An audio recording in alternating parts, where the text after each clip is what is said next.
Thank you. And yeah, sorry I couldn't be there in person, but hopefully we can have a nice interaction through this talk. So today I want to talk about some considerations for end-to-end learning of driving policies. And specifically, I want to talk about the difference between imitation learning and offline reinforcement learning. So I'm not going to go into great detail motivating end-to-end learning of driving policies. I think there's a vibrant discussion to be had about the relative trade-offs of this. And actually, my opinion is that end-to-end learning of policies can actually be combined very readily with existing planning and control pipelines. But I'll touch on that a little bit later. But mostly, I'm just going to start from the premise that end-to-end learning is something that we would like to try. And I'll discuss some considerations about how we can do it. And of course, there is a rich history in autonomous driving of end-to-end learning policies going back to arguably some of the oldest neural network imitation results, which were actually for driving with the Alvin system, all the way to more modern approaches. Okay, so a very appealing question that we could ask is, well, can we do end-to-end learning of driving policies with RL? Like we've seen RL do some pretty amazing things, beat the world champion at Go, that sort of stuff. Well, so if you can do superhuman Go playing and superhuman Atari playing, can you use RL to do superhuman driving? That seems very appealing. The trouble is that reinforcement learning is really kind of two things in one. And one of those things is highly desirable and the other one is very problematic. So first, it's a framework for learning-based decision-making. That's very good. So it allows us to go from kind of the supervised learning paradigm where you get some input and you spit out an output to a control paradigm where you spit out an action and you're aware of the fact that that action has consequences and affects your future input. So that's something we want to handle. Almost all real-world problems have this kind of sequential nature. But the other thing that RL does is it provides an active online learning framework for control. This is kind of the classic picture from the Sutton and Bardo textbook. In RL, we typically don't think of things as training sets and validation sets. We think of things as continuous online interaction, where you start off with a bad policy and then learn through trial and error how to do better and better by interacting with the world many, many times. And that gets kind of problematic in autonomous driving because, well, even for humans, we don't really want humans to learn how to drive through trial and error. We certainly don't want machines to do that by, bumping into things and figuring out which kinds of catastrophes are less catastrophic. So we'd like to kind of not really deal with that part of the problem. So the issue is that almost all real-world problems look like decision-making problems, especially in driving, but almost all real-world learning problems make it very difficult to do this active online thing. So it would be really nice to have the benefits of RL, the optimality, without having to drag along the baggage of requiring this online active learning paradigm. So can we make RL look more like supervised learning? Can we dispense with the need for this active online thing, but still maintain this nice ability to reason about future outcomes of actions? Classically, RL is approached as on-policy RL, but what we can do is we can adopt a framework of offline RL, where you basically take a data set that you collected previously, which could be, for example, data that you obtained from human drivers or from past deployments of your vehicle, use that data set to train up the best policy you can get your hands on, and then deploy that policy and hopefully do very well. So that's offline RL in a nutshell. I'm not actually going to go into great detail about how this works. What I want to talk about is whether we should do this and what some of the trade-offs might be. So perhaps as I alluded to in the beginning on the very first slide, the most classic way to think about end-to-end learning of policies in autonomous driving is not through RL, it's actually through imitation learning. And that's very appealing and it's also very simple. So in imitation learning, you get a data set of observations, maybe camera images or LiDAR readings and actions from a human driver, and then you just run supervised learning, the kind of supervised learning that we all know and love, and you get a policy that hopefully mimics that human driver. In reinforcement learning, we have this model of an agent with the environment and everything is sequential. So it's a more sophisticated mathematical model, arguably a better one if you want to get more optimal behavior. But let's look at how they actually compare if we're going to say that RL is going to be offline RL, because that's the kind of thing we can actually do with real data. And imitation learning is going to be kind of classic imitation learning with behavior cloning. So in imitation learning, you get a data set from an expert policy, which we're going to call pi beta here. You're going to train on that data set with supervised learning, and then you're going to deploy that policy. With offline RL, the picture is in some ways almost identical. You get a data set from some policy pi beta, and then you're going to train on that data set, and then you're going to deploy that policy. And in fact, if we're talking about autonomous driving, chances are pretty good it's going to be actually the same data set. The only difference is that offline RL doesn't assume that the data set is optimal. Of course, when we're doing imitation learning, we don't really know the human is optimal either. We're just sort of saying, well, just copying the human is hopefully going to be good enough. But that's really the only difference. It's the provenance of the data. It turns out that the small difference can actually translate into a big difference in some cases. So that's actually what I want to talk about. That's going to be the topic of today's talk, how imitation learning and offline RL really compare to each other. And it's going to be a somewhat technical talk, but I think for a workshop that's maybe a good fit, and then we can have a robust discussion about that afterwards, hopefully. Okay, so let's drill into the differences between these two pictures a little more. So as I drew them here, the difference is one word, the difference between the word expert and the word any. On the left, in imitation learning, it's an expert policy that gave you the data. On the right, it's any policy. But we can think about what that means visually. So in imitation learning, the picture we're thinking of is something like this. If the green circle is where you start, the orange circle is where you want to go, you kind of assume that your data looks basically like this. And as long as you sort of get the mode of the data, that's kind of the good thing that you want to do. Basically, act the way that the average demonstrator acts, and you'll be in good shape. In reinforcement learning, maybe the right mental picture to have is a little bit more like this, that there are many possible things you could do, some of them good, some of them bad. Some of them might be good for other tasks, but just not the tasks that you want to do now. And some of them might just be bad in general. And your goal is to somehow put together pieces of the data to accomplish the goal that you want to accomplish. And in driving, this could translate into various things. This could translate into taking data of humans driving, making different driving decisions, changing lanes, merging, taking different turns, and then figure out a behavior that does what you want the car to do. But it could also mean taking data with mixed levels of performance. Maybe some human drivers are really good at merging on the freeway, some are really bad, and maybe the guy who's really good at merging is not really good at something else. So you want to sort of put together a policy that combines the best parts of the best people in the best situations, which overall should do a lot better than the best single human. So that's kind of what we're after. What's the similarity? Well, any functional offline RL method, insofar as it works, really needs to be able to do two things. It needs to stay close to the provided data. And that's very, very important, because if you stray too far from the data you were provided with, you simply cannot make accurate predictions about what will happen. So you can't just take arbitrary actions simply because you guess that they might be good. You have to stay somewhat close to the data, because that's the only place where you can trust your predictions. But at the same time, you have to maximize reward. And ideally, you should get rewards that are higher than the reward you saw in the data set overall. So staying close to the data means your learned policy pi should not be high for actions A that are unlikely under the behavior policy pi beta. So you shouldn't take actions in a given state that are very unlikely under the data distribution. That makes sense. Just don't do stuff for which you cannot possibly know the outcome. To maximize reward, well, the expected reward under the policy that you learn should be big, because that's the whole point. Now, behavior cloning or imitation learning does exactly number one while ignoring number two. So behavior cloning is essentially trying to maximize how close you stay to the data. And there's a fundamental tension between one and two. So typically, unless your data is truly 100% optimal, making rewards larger will take you away from the data. So that's the tension that we have to deal with in offline RL. Stay close to the data, but somehow become better. It could be that a given data set doesn't permit behavior that is much better in terms of reward without deviating a lot from the data. So you could get situations where your data set just doesn't allow you to do a lot better. So these are all things that you have to be pretty careful about. Okay, now, some of you might also be thinking, why is this even a question, right? Because, well, at the end of the day, it seems like RL should just be better than imitation. So why do we care about how they relate to each other?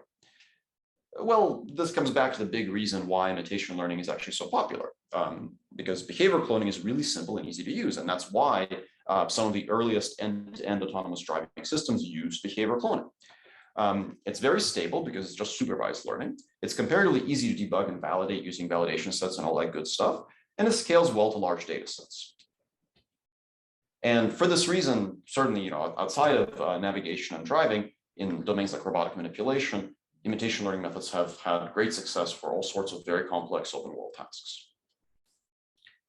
You could also think of incorporating rewards into imitation through various tricks, like, for example, filtering the data and only imitating the good stuff, or conditioning the policy on some side information.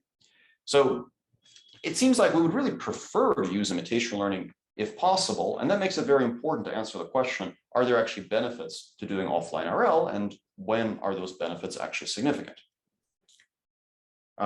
So I'm going to first start with a discussion of some work that we've done that's actually a little bit more theoretical in nature, that tries to provide a theoretical answer to this question. Are there conditions, are there assumptions on data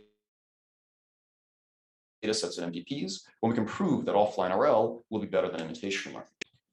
Then I'll actually talk about how in practice we can combine elements of behavioral cloning and reinforcement learning, and that actually, they actually fit very nicely together. And then I'll conclude with some discussion of more real-world applications on how planning and longer horizon reasoning can be incorporated into systems that have elements of both imitation learning and RL. But I'll start with the theory component because that's maybe the most technically involved. So I want to kind of first, before you all get kind of too bored of my talk, and you're hopefully still paying attention. So let's put offline RL and behavior cloning side by side again. So here are the pictures that I showed before. And I mentioned that any functional offline RL method needs to basically do two things. It needs to stay close to the data and maximize reward, right? So just like before. So we'll start with this question. What if both imitation learning and RL get the same near optimal data?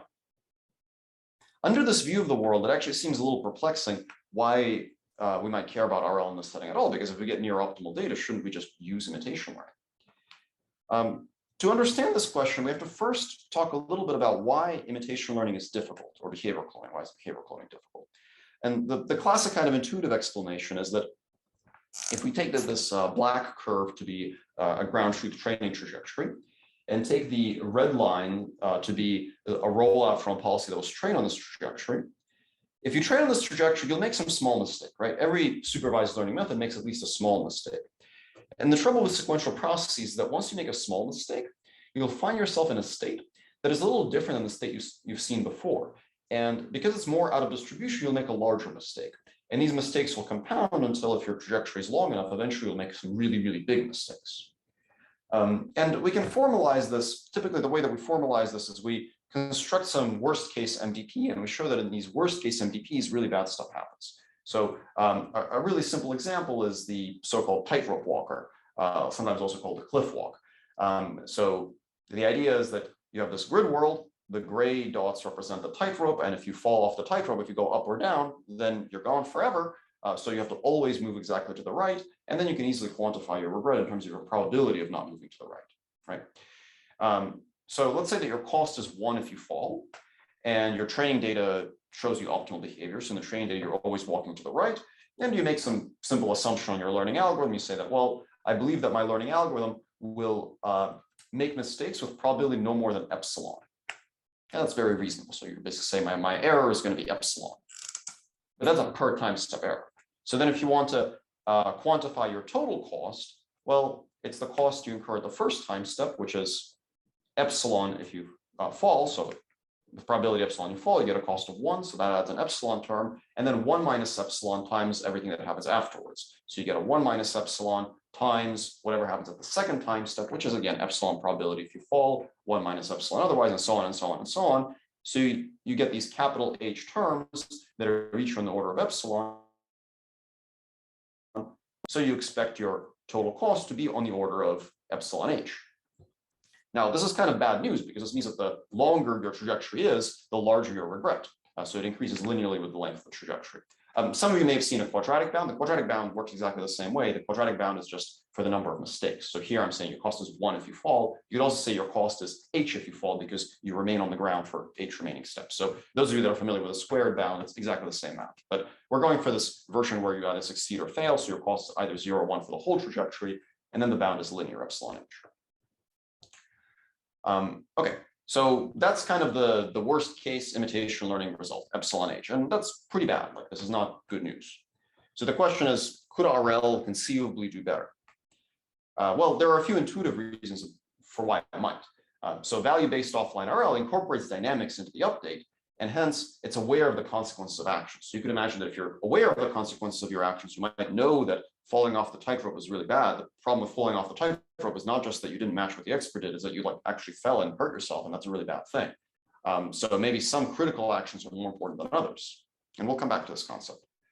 The other thing is that offline RL can, of course, benefit from suboptimal data because the data might show you what not to do. So if you have a little bit of data falling off the tightrope, that's a bad thing for imitation learning because it'll try to copy it, but it might be a very good thing for offline RL because it'll realize just how bad that mistake really is. Unfortunately, under the most general assumptions, there is seemingly no benefit, at least not with near optimal data. So this is something that can be proven. In the worst case, the performance bound for behavior cloning is on the order of H. This is the formal bound from, this is actually from prior work, not from our paper, but same principle. So it's something on the order of H. In general, H over N, where N is the number of samples. And the bound for RL is a little different, but it's essentially also H over N. So in the worst case, RL is not any better. And it's kind of easy to see why, because for that tightrope example, there's basically nothing else you can do. Like you have to stay on the tightrope. Any mistake is a critical mistake. There's really no trade-off to be made. So worst case, RL is also H over N. However, it turns out that there are actually a number of special cases where RL can do. There are two conditions that we consider in this work, which is cited at the bottom of the slide. The first one is what we call critical states.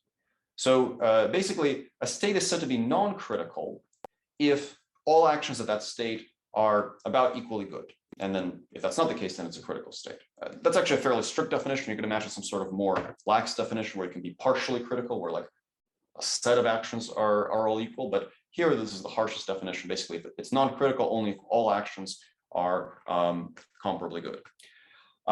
So you could imagine here, the black lines basically represent cliffs. So there's like two buildings and a tightrope between them. In the B state, this is a really critical state because you really got to get the right action. But the A state is not so critical because even if you don't move towards the goal, you can still recover and you can make your way to the goal. So the difference in advantages between the different actions at the A state is very, very small.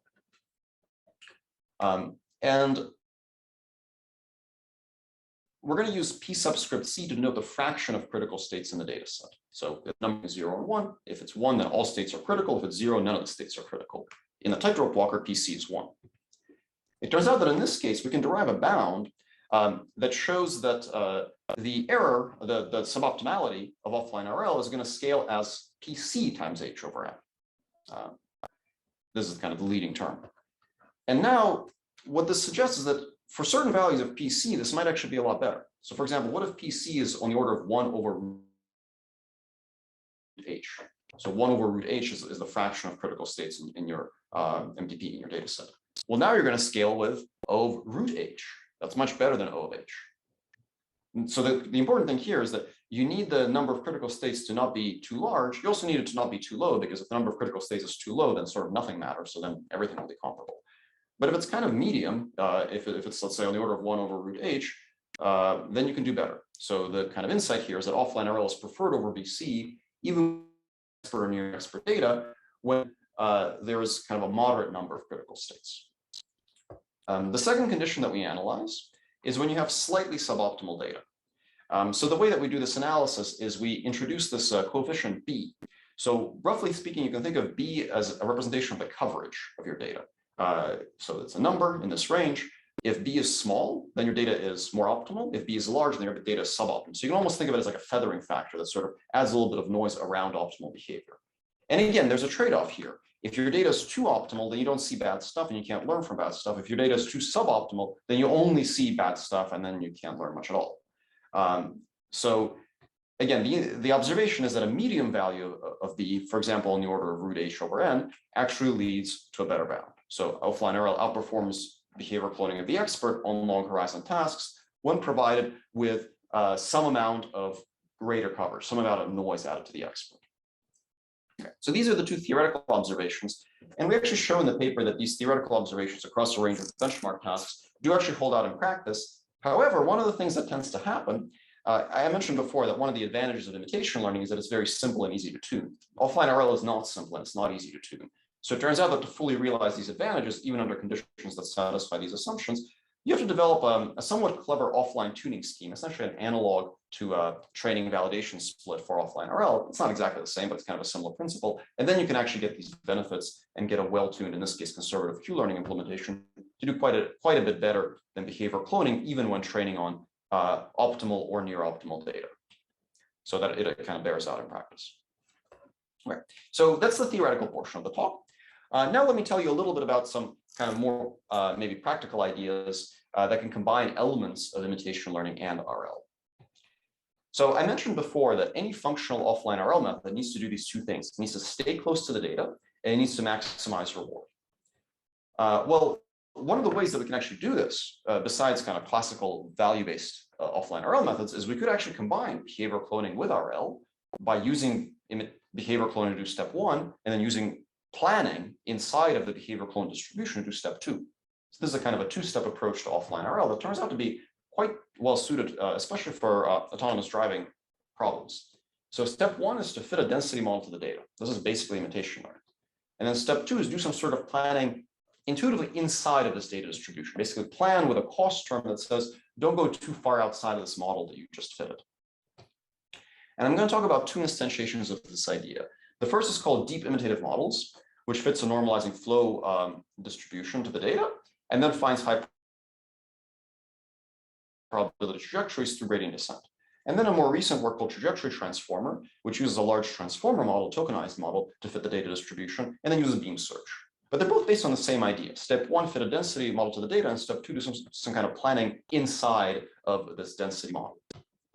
And the reason this is good is because it combines the simplicity of BC with the performance benefits of reward maximization, of RL. So let's talk about imitative models first. And I'll keep this pretty brief because I'm running a little low on time. But basically, step one, density modeling. We're going to get data of human drivers driving cars. It's going to be in simulation, of course, it's going to be in Carla. And then we'll fit a density model that predicts the distribution over their future trajectories given the current LiDAR observation. And this will be represented by a conditional normalizing flow model. So the normalizing flow will represent multimodal distributions over trajectories. If you approach an intersection, you have a high probability of turning left, a high probability of turning right, but a very low probability of swerving and hitting the street light. And this has to, of course, be conditioned on your observation, which in this case is going to be a LiDAR measurement. So that's what we call an imitative model. It's conditional distribution over future trajectories given the current LiDAR observation. What are all possible future paths a human driver might take? That's the question this model is answering. And then step two is we're going to use this model to plan. And the way we're going to use it to plan is we're going to minimize a cost. So the cost might be, let's say, the distance to a desired waypoint. Like if you want the car to turn left, this cost represents how far you are away from the desired left turn. But we're going to modify this cost by subtracting the likelihood under the model. So basically this says, find me a high probability path that minimizes the cost. And there are two interpretations of this. One is that it's just a planner where negative log Q is added to the cost. And the second one is that it's actually probabilistic inference where you're finding the most likely trajectory given your observation and given that you will reach the goal. And turns out these two interpretations are equivalent, and we can do this with gradient descent. Okay. So the way that we actually instantiate the full deep imitative model is we train this normalizing flow on data from human drivers. Then we specify a goal, which you can think of as coming from essentially like the equivalent of Google Maps. So it can tell you like drive along this road or reach this waypoint. And then we do this gradient descent based planning. And this turns out to work pretty well. So here on the right, you can see the first person view in Carla. On the left, you can see the top down LiDAR. The green crosses show the waypoints that are commanded to the imitative model, and the red circles show the path that it actually planned. And it does some pretty interesting things. For example, we can simulate some noisy waypoints. So let's say like your GPS unit broke and suddenly your waypoints are all over the place. Well, it does a good job of staying close to the waypoints that are actually on the right side of the road and just ignoring the ones that like go through buildings and stuff like that. So it understands a certain kind of driving is preferable to others. You can simulate some potholes on the road by giving it a really large negative cost for certain locations, and it will kind of swerve around them while still doing its best to maintain human-like driving. Here we accidentally set the GPS unit to UK mode, and it commands waypoints on the left side of the road, but the car still correctly stays on the right side because it understands from the human data that that's the most likely behavior. So you get this combination of human-like behavior from the density model and reward maximization in terms of doing its best to match the waypoints. So a more modernized version of this recipe is called the trajectory transformer. And the trajectory transformer actually has the same two parts, but they're utilizing more modernized density estimation components. So the density model in the trajectory transformer basically takes a trajectory, a sequence of states, actions, and rewards, and fully tokenizes it, which means that for every dimension of every state and every action, that dimension is discretized. So the number of tokens is actually the number of time steps times the number of dimensions. So it's essentially a language model over trajectories in the kind of most basic sense of the word. And that's very good because you can train a trajectory transformer to be an extremely good density model. And it represents the probability of trajectories. Now you can, of course, condition it to get a distribution over future time steps given a current state, and that's what we can use to use the trajectory transformer for control. So you can simply sample from that, and then you get like very realistic simulations. So here, for example, there's the Mujoko humanoid being simulated out to hundreds of time steps with very high accuracy. This is much better than what you get with an autoregressive model. But of course, what you really want is to use. Now, a very good way to optimize through a sequence model is to use beam search. That's what everybody uses in natural language processing. And we can use beam search to decode the maximum likelihood trajectory. But that's not actually quite what we want. We want the maximally rewarding trajectory. So all we do is we just add the total reward to the likelihood in beam search. So you literally just modify the logits every time step by adding the reward, and then you decode.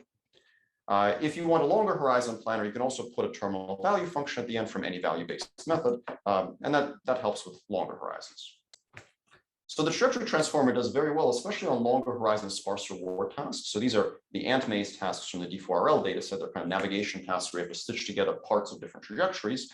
They're quite difficult. They basically are emblematic of this particular setup. This is the performance of a classic value-based offline RL method, 63.2 average. This is a behavior cloning method that also uses a transformer called the decision transformer, and this is the trajectory transformer. So it does quite a bit better, and on many tasks it actually maxes out at 100%. So this is a very effective way to actually do offline RL that combines ideas from imitation and planning. So I think I might be running out of time. So I'll skip the last section, but I can just briefly tell you what it's about. You can check out the paper if you want to learn more. But essentially, the main punchline here is that if you have effective methods that combine planning and imitation learning, you can actually solve fairly long horizon real-world navigation problems from image observation. So if you want to learn more about that, you can check out this paper called VIKING, which we'll be presenting actually at RSS next week. But due to time constraints, I think I'll skip over this part. So, there's a cool video. The robot can navigate for several kilometers using essentially these kinds of ideas. But I'll just conclude with some takeaways. So offline RL can, perhaps surprisingly, outperform behavior cloning even when the data is near optimal.